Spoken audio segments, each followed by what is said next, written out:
Hello everyone, my name is Natalia and I am a real estate attorney here in the state of Florida. And today I want to talk to you about the top 8 key terms that should be in your residential leases.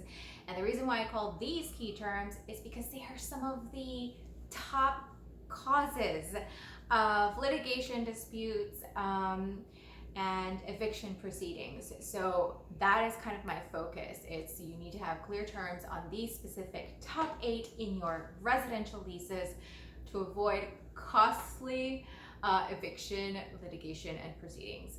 I want to make sure that you are aware. For more of these types of videos, you should subscribe to our channel. We have weekly content in which we produce videos that make sure to give you information that you need to protect your real estate investments here in Florida.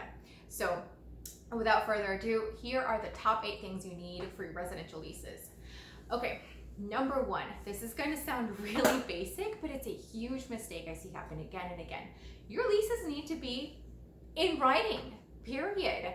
It avoids the huge he said, she said type of dispute that you would see in court, and that can give great amount of money to your attorney, but not to your pocketbook. So please make sure that your leases are in writing. Number 2, you need to have a termination clause.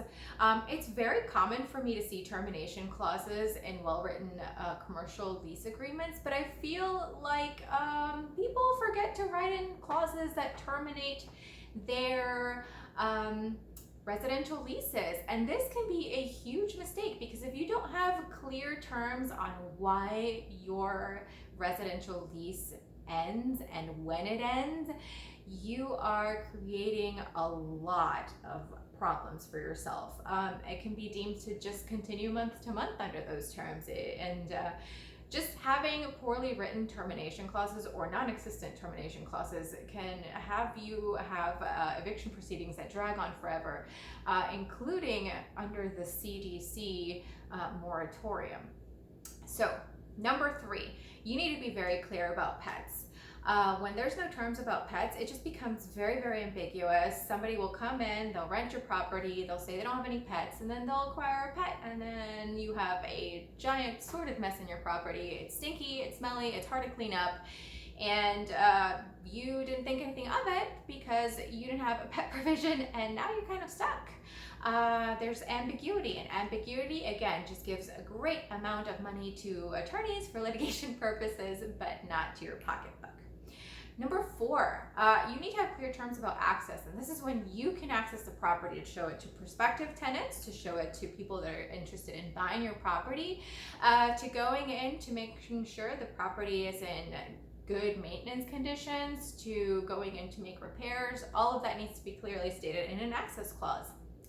Number 5, subleasing. You need to be very specific with your residential tenants whether you are allowing them to sublease parts of the property or not. Ambiguity, again, litigation expenses.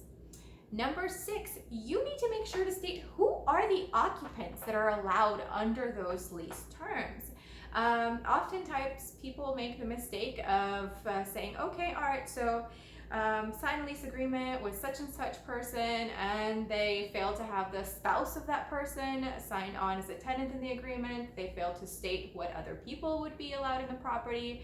Are there only minor children of X person allowed in the property? Are there going to be any other adults that are allowed in the property? You need to be very, very specific and state in your lease agreement that no other people that are not specifically listed there can stay there. Number 7, smoking. This is huge. The cleanup cost for smoking is significant. So you want to make sure that you're very clear as to what kind of smoking is authorized, where it is authorized on the property, if it's authorized at all, and what type of products can be consumed on the premises. You would be surprised by how many people are frustrated now because they're not sure what to do about cannabis smoking on premises. And so if somebody insists on smoking cannabis on your premises, you need to make sure that they are authorized users of that substance. Otherwise, you can get in trouble with the law as well. Number 8, this is big and it's forgotten in so many lease agreements, you need to have terms about noise, particularly if you own more than one unit or if you are controlled by a homeowners association, a condominium association.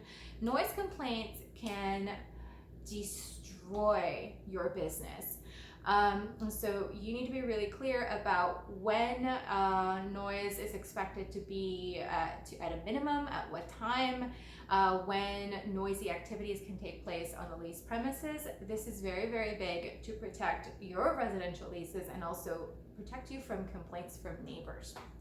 All right, so those are the top 8 key terms that should be in your residential lease agreements. Remember, for more videos like this, subscribe to our channel.